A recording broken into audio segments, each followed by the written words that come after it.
Good afternoon. तो देखिए यहाँ टॉपिक है how to choose best title for assignment. देखिए असाइनमेंट के लिए बेस्ट टाइटल चूज कैसे करें, अब ये सारे बच्चों का क्वेश्चन यही बना है। लेकिन इसके पहले ये समझ लीजिए असाइनमेंट इसमें करना क्या है। तो देखिए असाइनमेंट आपको मिनिमम 7 पेज और मैक्सिमम 10 पेज का बनाना है ना। मिनिमम 7 पेज का और मैक्सिमम आपको 10 पेज का बनाना है। और इसके लिए आपको टॉपिक चूज करना, और केवल आपको बनाना ही नहीं है बल्कि असाइनमेंट के बाद में वाइवा होगा। और जो भी आपको टॉपिक बनाना है, जो भी आप टॉपिक सेलेक्ट करते हैं, उसके बारे में अच्छा खासा नॉलेज होना चाहिए, क्योंकि वाइवा में कोई भी क्वेश्चन पूछा जा सकता है ना। जो भी आपने टॉपिक लिया है तो टॉपिक को, टाइटल को थोड़ा सोच समझ कर लेना है। अब कैसे लेना है, जैसे कि यहाँ पहले राइटर, मैंने एक राइटर लिया है जॉफ्री चौसर, है ना। और ये जॉफ्री चौसर, इनको फादर ऑफ इंग्लिश लिटरेचर भी बोला जाता है। तो जॉफ्री चौसर की जो मास्टरपीस राइटिंग है आपके सिलेबस में, वो है general prologue to the Canterbury Tales. देखिए कैंटरबरी टेल्स तो है, लेकिन कैंटरबरी टेल्स का केवल यहाँ जनरल प्रोलॉग है। तो जैसे आपको मान लीजिए इस एथर में से या इनके एथर के इस वर्क में से आपको टाइटल को सिलेक्ट करना है, तो कैसे सिलेक्ट करेंगे। तो इसके लिए सिंपल सा आप एक तो ले सकते हैं, देखिए एक ले सकते हैं आप एनालिसिस। देखिए यहाँ पर एक आप ले सकते हैं analysis of the general prologue, analysis of the general prologue to the Canterbury Tales, analysis of the general prologue to the Canterbury Tales. लेकिन ध्यान रहे, देखिए यहाँ पर आपने लिखा analysis of the general prologue to the Canterbury Tales. Topic को लेने के पहले उसके बारे में नॉलेज भी होना चाहिए। जैसे आपको ये भी पता होना चाहिए कि general prologue to the Canterbury Tales में कहानी क्या है। अगर आप ये देखना चाहते हैं तो ज्वाइन विद रवि के प्लेलिस्ट MA इंग्लिश नाम की प्लेलिस्ट बनी है, उसमें बताया गया है, आप वहाँ से देख सकते हैं। तो देखिए अब यहाँ से जैसे आपने ये टॉपिक तो सिलेक्ट कर ली, ये टाइटल सिलेक्ट कर लिया, अब यहाँ से आप कैसे बनाएंगे। तो यहाँ देखिए इसमें लिखना क्या आपको 7 मिनिमम और मैक्सिमम 10 पेज, ये आपको याद रखना है। इसमें आपको करना क्या है, जितने भी कैरेक्टर्स हैं, है ना, क्योंकि ये एक प्रकार से स्टोरी कलेक्शन है लेकिन पोएटिक फॉर्म में है। स्टोरी कलेक्शन है लेकिन किस फॉर्म में है, पोएटिक फॉर्म में है।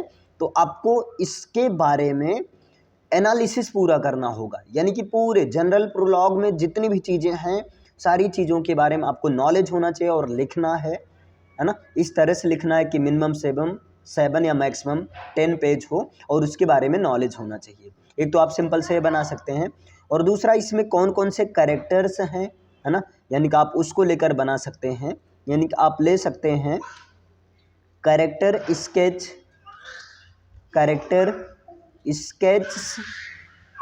एक minute, character sketch of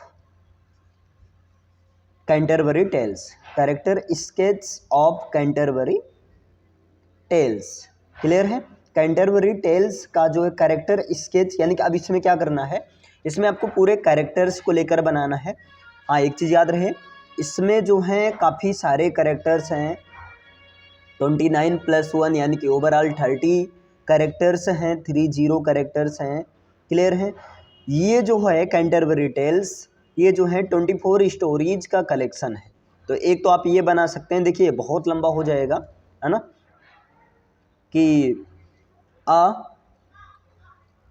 a short overview, आप इस तरह से बना सकते हैं, अ शॉर्ट ओवरव्यू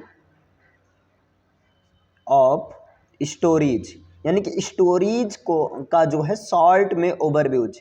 अब ये देखिए बहुत लंबी हो जाएंगी, ये चीज़ ध्यान देना, क्योंकि इसमें पूरा फोकस यही जाता है कि आपको हर स्टोरीज के बारे में पता होना चाहिए। क्लियर है। भले थोड़ा ही मालूम होना चाहिए लेकिन मालूम होना चाहिए। क्लियर है। और आप क्या ले सकते हैं, इस तरह से आपको ये कोई चूज करना है। क्लियर है। या आप ले सकते हैं कैरेक्टर स्केच ऑफ इम्पॉर्टेंट, है ना, कैरेक्टर्स ऑफ कैंटरबरी टेल्स, और एक ये लिख सकते हैं मोटिव, देखिए एक ये लिख सकते हैं motive of the poet, motive of the poet behind Canterbury tales.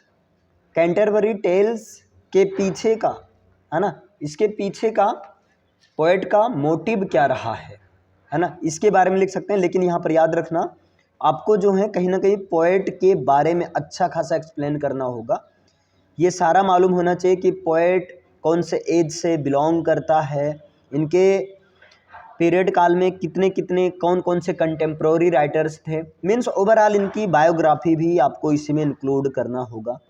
क्योंकि आपको 7 to 10 पेज में एडजस्ट करना है, तो कैंटरबरी टेल्स के पीछे का मोटिव आप लिख सकते हैं बहुत ज़्यादा, 2-3 पेज में लिख सकते हैं और ज़्यादा में भी। लेकिन इनकी बायोग्राफी, इनके बारे में तो बताने होगा कि इन्होंने क्यों लिखा, जैसा कि इनको फादर ऑफ इंग्लिश लिटरेचर भी कहा जाता है, क्यों कहा जाता है, तो ये सारी चीज़ें मालूम होना चाहिए। और एक आप सिंपल सा बना सकते हैं, जैसे कई सारे बच्चे गलती ये करते हैं, वो डायरेक्ट ये भेजते हैं कि जॉफ्री चौसर। अब देखिए यहाँ से गलती क्या हो जाती है, जैसे आपने ये टॉपिक ले लिया जॉफ्री चौसर। अब जॉफ्री चौसर में क्या भाई, जॉफ्री चौसर में तो बहुत है, कुछ भी पूछ सकता है ना। तो जॉफ्री चौसर में आप यहाँ पर लिख सकते हैं Geoffrey Chaucer as a poet, है ना, Geoffrey Chaucer as a poet, वो पोएट के रूप में आप उनको डिस्क्राइब, आप उनको वहाँ पर लिखना चाह रहे हैं टाइटल, आप इस तरह से, ऐसे डायरेक्ट नहीं लेना है। क्लियर है। और एक चीज़ और है, जैसे सिलेबस में अभी तो एक ही है, मैं तो सिलेबस में एक ही नहीं, मतलब एक ही राइटर को मैं बता रहा हूँ, बाकी सिलेबस में कई सारे राइटर हैं, उनके वर्क हैं, तो आपको इस तरह से सोचना है। क्लियर है। जैसे मान लीजिए मैं एक और एग्जांपल, ये तो चलो पोएट का हो गया, हो सकता है ना समझ में आए हो, तो मैं एक ले लेता हूँ टेम्पेस्ट का। टेम्पेस्ट को लिखा है विलियम शेक्सपियर ने। टेम्पेस्ट को किसने लिखा है? विलियम शेक्सपियर ने ये टेम्पेस्ट को लिखा है। अब ये विलियम शेक्सपियर ने लिखा है, तो टेम्पेस्ट को आप किस तरह से ले सकते हैं? एक तो सेम वही चीज़ आप यहाँ पर डाल सकते हैं कि टेम्पेस्ट एज ये कौन सी ट्रेजिडी है। और एक चीज़ और याद रखना, टेम्पेस्ट के बारे में एक बहुत अच्छी बात है कि ये शेक्सपियर का लास्ट प्ले है, तो आप इस तरह से कर सकते हैं Tempest as a last play, Tempest as a last play of William Shakespeare, Tempest as a last play of William Shakespeare. Clear है। इस तरह से आप लिख सकते हैं कि टेम्पेस्ट, जो कि यहाँ पर एक minute, Tempest last play of William Shakespeare, Tempest जो कि विलियम शेक्सपियर की लास्ट प्ले है ना, इस फॉर्म में यहाँ से आप बढ़िया अच्छा खासा लिख भी सकते हैं। और ये प्ले है तो ऑटोमेटिक है, काफ़ी अच्छी इसकी कहानी भी है इसमें। क्लियर है। इस तरह से आप ले सकते हैं। दूसरा ले सकते हैं द कैरेक्टर्स ऑफ टेम्पेस्ट, है ना, आप यहाँ पर ले सकते हैं,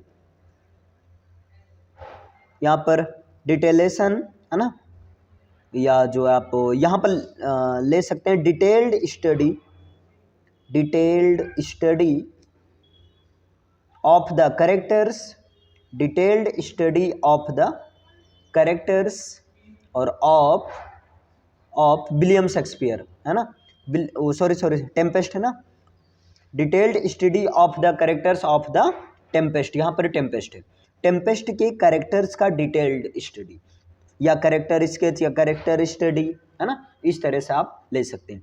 दूसरा आप ले सकते हैं Tempest as a tragic comedy, Tempest एक ट्रैजिक कॉमेडी किस बेस पर है, तो इस तरह से आपको यहाँ पर टाइटल चूज करना है। क्लियर है।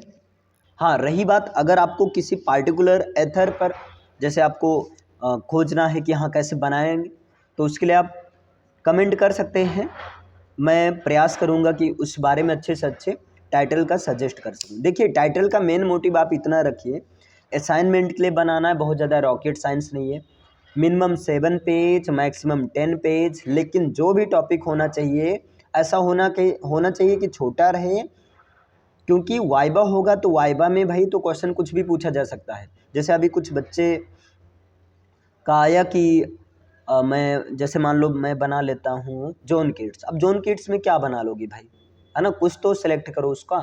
या मान लो आप कोई चीज़ ऐसे कर देते हैं जेन ऑस्टिन, है ना, जैसे आपने जेन ऑस्टिन ले लिया। अब जेन ऑस्टिन क्या, जेन ऑस्टिन तो ऐसे बहुत ब्रॉड हो जाएगा ना, जेन ऑस्टिन का पूरा हर चीज़ आ गया। तो जेन ऑस्टिन आगे यहाँ पर लिखो ये किस लिए फेमस हैं, लेकिन पहले इसके बारे में स्टडी करो। जैसे जेन ऑस्टिन का कौन सा वर्क आपके यहाँ पर है, तो जेन ऑस्टिन का सेंस एंड सेंसिबिलिटी वर्क जो है एमए सिलेबस में है। तो ये सारा आपको ध्यान देना होगा, उसके बाद में बनाना होगा। जैसे आप बनाइए उसके बाद भेजिए, है ना।